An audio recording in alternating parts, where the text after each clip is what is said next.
ভুল করে ফেলছেন, আরে ভুল তো সবাই করে, পাপ হয়েছে, আরে পাপ তো সবার আছে, আপনারা সবাই পাপী। সিজদায় লুটিয়ে পড়ে বিষ্ণুনবী এই দোয়াটা পড়তেন। আজকে থেকে পড়বেন সিজদায়। বনি ইসরাইলের এক লোক 500 বছর আল্লাহর ইবাদত করেছে। কয় বছর? কোথায় জানেন? সাগরের মাঝখানে এক পাহাড়, ওই পাহাড়ের উপরে বসে 500 বছর টানা আল্লাহর ইবাদত। দিনে আর রাতে একবার করে নিচে নামতেন।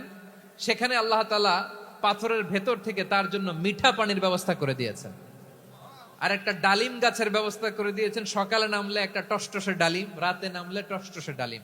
এগুলো খেয়ে খেয়ে 500 বছর সে আল্লাহর ইবাদত করেছে। আর সে আল্লাহর কাছে বলেছে, আল্লাহ আমি যখন মারা যাব সেজদারত অবস্থায় যেন মারা যাই।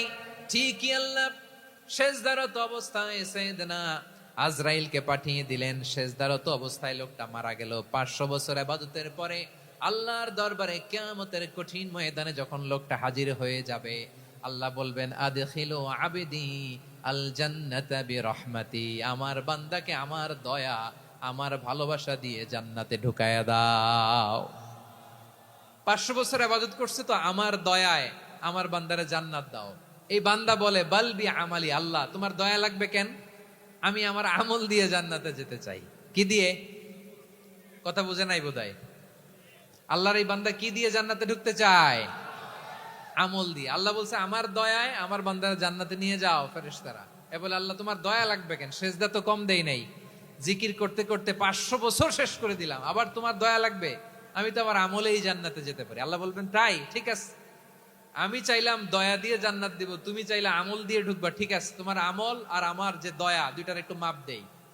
তোমার 500 বছরের ইবাদত এক পাল্লায় রাখো।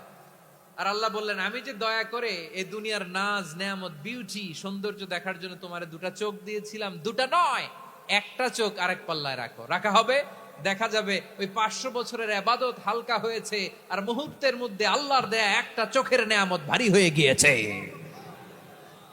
আল্লাহ বলবেন, তোমার কথা মতো মাপ দেয়া হলো, এবার ফলাফল দেখো। হিসাব বলে, তুমি এখন জাহান্নামে যাবা, go to the hell fire, যাও এবার জাহান্নামে যাও।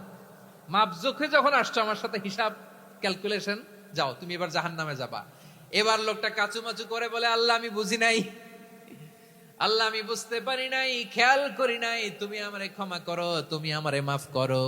ও আল্লাহ, এবার আমি টের পেয়েছি, এবার আমি বুঝতে পেরেছি, তোমার দয়া ছাড়া দুনিয়ায় কেউ জান্নাতে যেতে পারবে না, কেউ পারবে না। আল্লাহ বললেন, ওরে গোলাম, তুই তো কিছুই ছিলি না, অস্তিত্বহীনতা থেকে তোরে অস্তিত্বে আনলো কে? ওই ছোট্ট শুক্রাণু থেকে মায়ের পেটে 9 মাস তোরে খাবার দিয়েছে কে? আবার সুস্থতার সাথে দুনিয়ার বুকে তোরে ডেলিভারির ব্যবস্থা করে দিল কে?